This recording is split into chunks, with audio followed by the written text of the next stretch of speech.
തദ്ദേശ സ്വയംഭരണ സ്ഥാപനങ്ങളായ panchayat, municipality, corporation തുടങ്ങിയ സ്ഥലങ്ങളിൽ വീടുകളുടെയും കെട്ടിടങ്ങളുടെയും നികുതിയെ വസ്തുനികുതി എന്നാണ് പറയുന്നത്. കെട്ടിട നികുതി എന്ന് പറയുന്നത് നമ്മൾ താലൂക്കിൽ അടയ്ക്കുന്ന നികുതിയാണ്.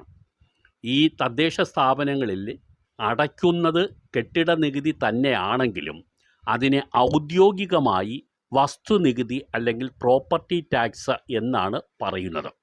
ഈ പ്രോപ്പർട്ടി ടാക്സ് അടയ്ക്കുന്നത് സംബന്ധിച്ച് അടുത്ത ദിവസം 24/9/2024 സർക്കാരിൻ്റെ ഒരു പുതിയ ഉത്തരവ് വന്നിട്ടുണ്ട്.